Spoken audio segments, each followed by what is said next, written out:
De retour dans l'Africa Newsroom, nous sommes toujours en compagnie de notre invité, Serge Dossou Yovo, et de nos éditorialistes Alfred Chango et Malik Acher. Ouvrons sans plus tarder notre dossier du jour.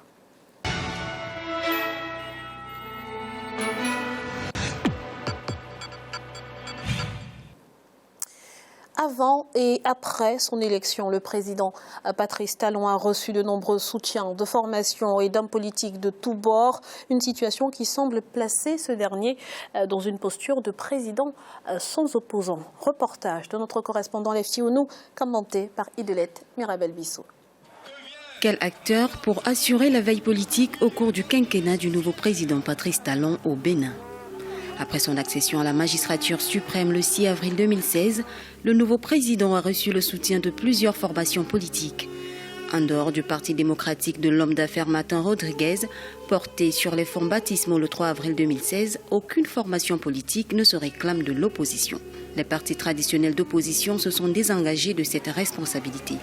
À l'instar du président du Parlement béninois Adrien Oumbedi et sa formation le Parti du Renouveau démocratique PRD, certains ont pris la résolution de revendiquer leur appartenance à la mouvance présidentielle. Pour d'autres leaders politiques, il est tôt pour se déclarer opposant au pouvoir.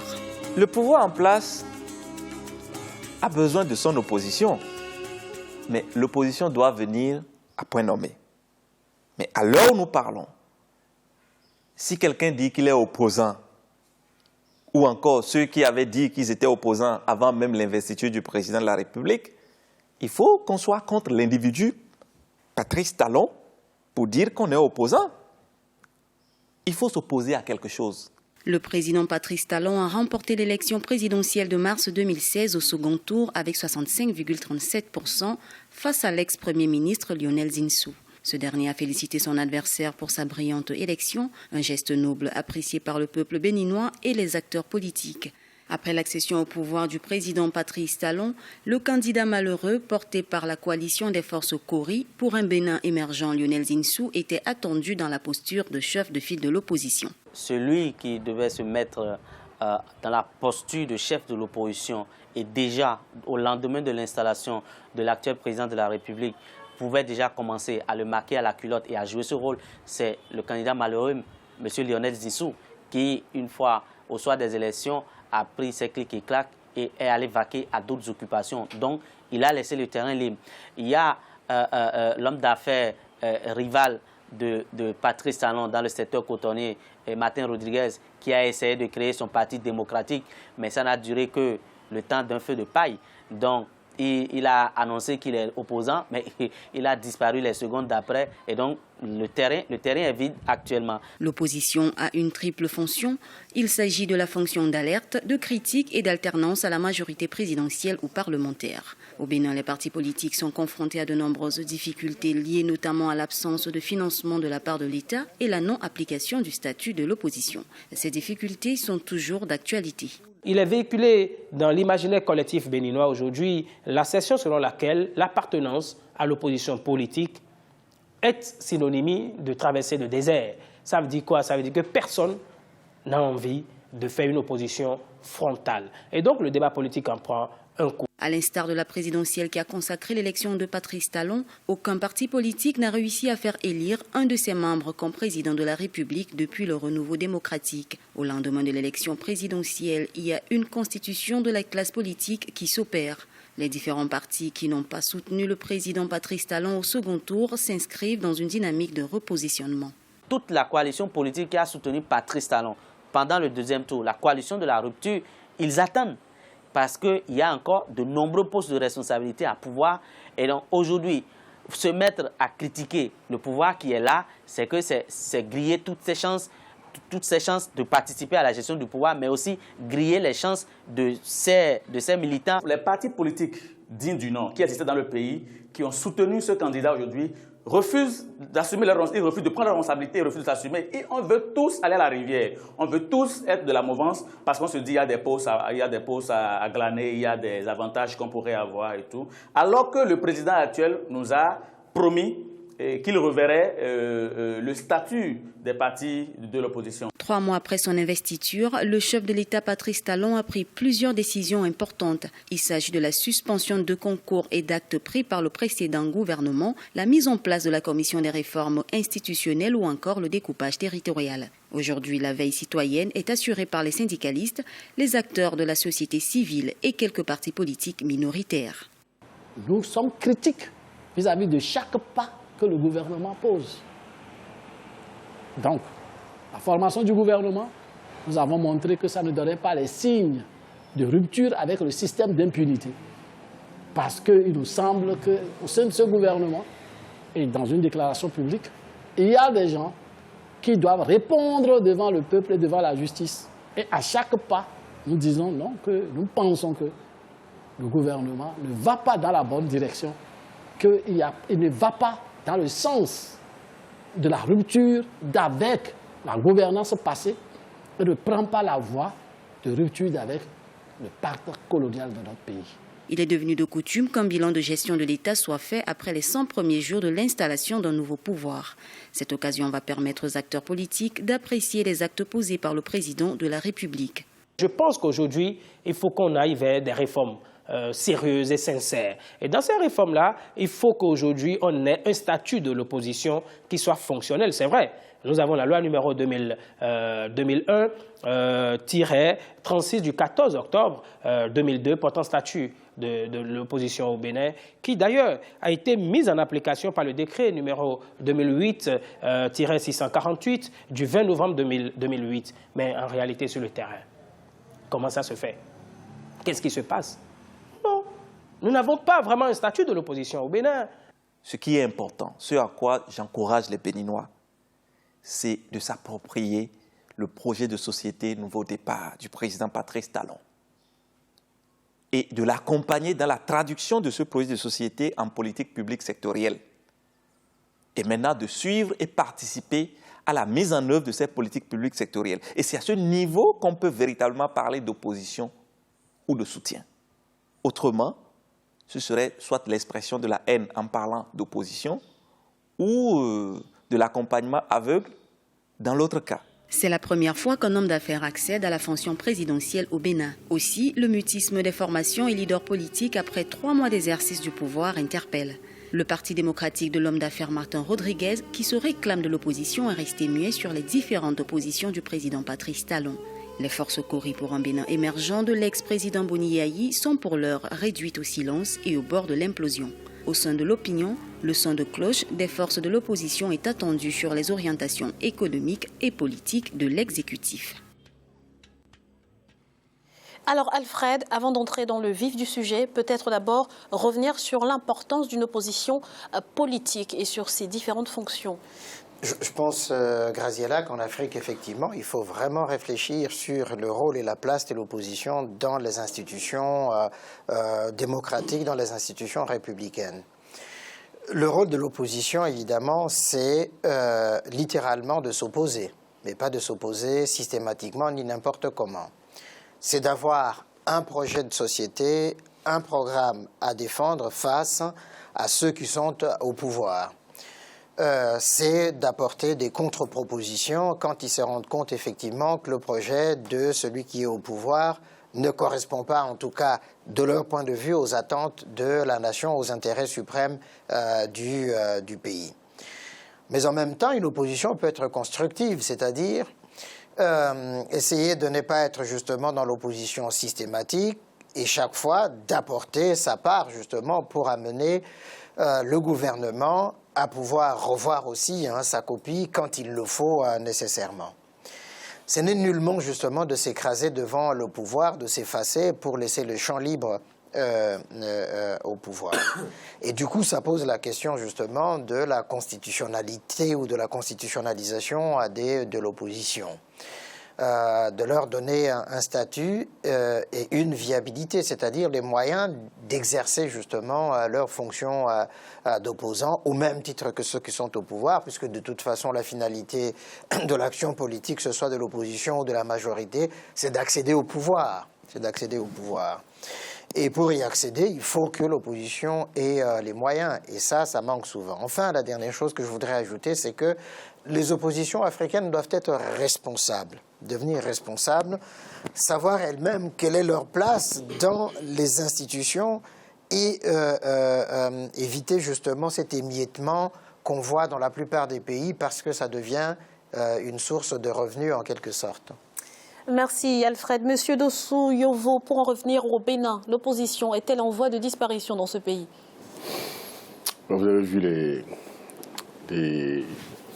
tout ce qui a été dit dans le reportage, dans le sujet. Je crois qu'il faut remettre en place les conditions d'arrivée au pouvoir du président Patrice Talon. 10 ans de pouvoir du président Boni Yayi, donc en fin de règne, avec tout ce qu'on peut imaginer autour. 65% de la population qui finalement vote pour lui au deuxième tour, et une coalition de plus d'une vingtaine de candidats qui le rejoignent au deuxième tour. Bon, même si la coalition a été créée avant le premier tour, mais là n'est pas la question. Ce qui affaiblit donc le rôle de l'opposition, hein, finalement, tel que décrit par Alfred.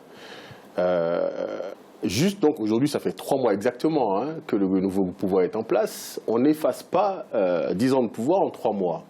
Du coup, tous ceux qui ont accompagné la fameuse coalition, comme disait quelqu'un, sont en attente d'être appelés à gérer le pouvoir. Puisque d'ailleurs, les clauses de la coalition prévoyaient qu'on transforme la coalition de la rupture en coalition de gestion du pouvoir. Et dans cette horde de 20 candidats qui ont accompagné le président Patrice Talon, vous avez des gens qui attendent de participer à ce pouvoir. Et ils ne peuvent donc pas commencer à critiquer le pouvoir en place. Même si pendant la campagne du premier tour, il y en a qui ont été frontalement vis-à-vis du projet de société qui a été défendu. Bon. Alors, les 3 forces qui étaient censées qui ont porté la candidature de Lionel Zinsou, le PRD du président Adrien Oubedji, la Renaissance du Bénin et les forces Kori pour un Bénin émergent du président Boni Yayi. 2 jours après les élections, le PRD a rejoint, a dit qu'il soutenait l'action du président. La Renaissance du Bénin n'a plus aucune lecture nationale et se contente donc des 2 grandes villes dont ils ont la gestion, Cotonou et Abomey. Et quant aux forces Kori pour un Bénin émergent, avec les frustrations qu'il y a eu, déjà l'entente interne n'est plus celle qu'elle doit être, et ils sont finalement restreints dans ce qu'on appelle les déclarations dans les journaux. Du coup, entre ceux qui sont en attente d'être nommés et ceux qui n'ont pas de feuille de route commune, ceux qui n'ont pas de projet commun et qui n'ont pas d'ambition commune pour le pays en face de ce que Patrice Talon propose, il y a une débandade totale et chacun essaie de se repositionner. Attention, il y a un dernier élément qu'il faut prendre en compte, c'est qu'il n'y aura pas d'élection au Bénin avant 3 ans. Ça veut dire que ceux qui se mettraient dans une position d'opposants aujourd'hui, ils savent qu'ils sont opposants au moins pendant 5 ans. Et ça, malheureusement, avec le statut d'opposition qui n'existe pas, qui n'est pas mis en œuvre encore pour l'instant, ils sont très peu à vouloir prendre le courage et à dire oui, je défends avec des idées, avec un projet, avec un programme, avec des ressources humaines, une vision différente de celle du gouvernement pendant 5 ans. L'opposition est donc réduite à une portion congrue et Patrice Talon se retrouve avec un boulevard devant lui, en tout cas pour l'instant. Alors Malik, par rapport à ce que disait M. Dossou Yovo, Lionel Zinsou ne fait pas partie de cette coalition justement et on s'attendait à ce qu'il endosse la responsabilité de chef de file de l'opposition. Comment expliquer qu'il ne l'ait pas fait ? C'est très difficile à savoir, Graziella. Je pense qu'il y a des considérations personnelles. Écoutez, après une déroute présidentielle, pas évident aussi d'endosser le rôle de leader de l'opposition. Il aurait pu. Il le peut toujours, d'ailleurs, Zinsou. Il n'est pas mort politiquement. Donc il faudra attendre ses actions dans un futur proche. On verra bien. Il lui reste 5 ans pour devenir, s'il le veut toujours, s'il a des convictions personnelles de devenir président du Bénin, 5 ans pour justement rassembler autour de lui. Je pense que c'est faisable et il peut un jour prétendre à cette haute fonction. Mais je dirais qu'on est dans le cours normal de la vie politique au Bénin. Vous savez, une opposition, quand un parti justement n'arrive pas à gagner les élections, il y a reconstitution. C'est dans tous les pays, c'est le cas, hein, il ne faut pas se leurrer. L'opposition doit se reconstruire quand on a perdu une élection présidentielle. Il y a toujours des dissensions. Donc je dirais qu'il faut laisser un peu de temps à cette opposition pour se réorganiser. Il y a des dissensions, nous verrons bien. Mais ce que je regrette un peu, c'est que l'opposition se préoccupe souvent dans nos pays africains, pas seulement au Bénin, et je porterai un regard extérieur, se préoccupe beaucoup de l'élection présidentielle et peu des élections locales. Ce qui m'attriste beaucoup. Et pourtant, les élections locales peuvent être un levier d'opposition, un levier de pouvoir pour permettre à une partie du peuple de s'exprimer, ceux qui ne sont pas forcément d'accord avec le président Talon. Et je pense que l'opposition est omnibulée souvent par l'élection présidentielle et c'est fort dommage. Je dirais que dans ce sens, là où dans nos pays africains, il y a un processus de décentralisation, il serait bon que l'opposition aussi se transforme et comprenne les enjeux locaux. Hein, la gestion de la cité, ça doit aussi intéresser l'opposition. L'opposition ne doit pas être omnibulée par la gestion d'un pays. C'est fort dommage au Bénin et dans d'autres pays africains. Mais je n'ai pas de doute que ce pays, quand même, pour moi, c'est un exemple quand même, ce pays-là. Hein. Il y a quand même un espace démocratique qui est intéressant. Ce qu'on peut faire un autre reproche, et malheureusement, il y a beaucoup de reproches qu'on fait aujourd'hui à l'opposition, mais j'oubliais, c'est de ne pas, je dirais, être ouvert au dialogue en ce moment. Vous avez un président, on parlait du Burkina Faso tout à l'heure, un président du Bénin qui ouvre au dialogue sur justement les modifications probables qu'on peut faire sur la Constitution. Donc je pense que l'opposition, au lieu de se braquer là encore, devrait participer à l'élaboration de la Constitution au Bénin. Au Bénin, c'est plutôt le contraire, hein, c'est que l'opposition n'existe pas, justement, personne ne se réclame de l'opposition. Je vous coupe, mais le président du Bénin ne ferme pas la porte, c'est-à-dire que chaque représentant est appelé à la table. La société civile est appelée à la table. Dire que le président n'a pas fait cette démarche-là, ça serait mentir, je pense. Donc il faut quand même, je dirais, l'opposition sortirait grandie si elle prenait ce rôle-là à cœur de participer à la rédaction de la Constitution. Monsieur Dossouyou, vous parliez... Je voulais revenir un peu sur le cas de Lionel Zinsou. Il faut, comme éventuellement, on aurait pu porter le chapeau de chef de file. Mais en fait, il faut analyser la manière dont il est arrivé dans l'arène politique. Hein. Il est arrivé 6 mois avant les élections. On va dire que c'était le champion du président sortant. Il n'a pas pu se représenter lui-même. Donc il n'avait pas beaucoup de marge de manœuvre. Hein. On a vu d'ailleurs sur le terrain, c'est le président lui-même qui a fait campagne. Hein. Lionel Zinsou, on ne l'a pas beaucoup vu sur le terrain. Ce qui explique qu'une fois les élections terminées, il ne se soit pas retrouvé clairement d'un côté ou d'un autre pour porter une opposition Alfred, constructive. une réaction, très rapidement. Non, rapidement, deux choses. Un, j'ai l'impression que toute la classe politique béninoise est sous le charme de Patrice Talon, donc personne ne veut justement s'opposer. Deux, ça n'est pas étonnant, la débandade de l'opposition d'hier et puis la disparition du parti présidentiel qu'on n'entend pas, justement. Ça ne m'étonne pas. Vous voyez ce qui se passe en Angleterre depuis le Brexit. Tout ce qui était au devant de la scène s'efface parce que personne n'a prévu un plan B, D, C. Et au Bénin, c'est pareil. Personne, d'abord, n'a pensé qu'il serait dans l'opposition ou quand il le serait, qu'est-ce qu'il faudrait faire. Donc on est dans cet entre-deux qui fait effectivement qu'il faudra du temps pour constituer une opposition, que les partisans de Yahi Boni puissent se refaire la santé et puis pouvoir peut-être porter justement l'opposition face à Patrice Talon. Merci Alfred. Voici un rappel des titres qui ont été développés en début d'émission. Il avait 2 options, l'exil ou le retour, et il a choisi le retour. Moïse Katumbi, candidat à déclarer à la prochaine élection présidentielle en République démocratique du Congo, se dit prêt à retourner à Kinshasa. Et puis au Burkina Faso, l'opposition menace de boycotter les travaux d'écriture de la nouvelle constitution. Elle dénonce l'absence de consensus. Nous allons à présent marquer une nouvelle pause. Dans un instant, la 3e partie de l'Africa Newsroom. A tout de suite.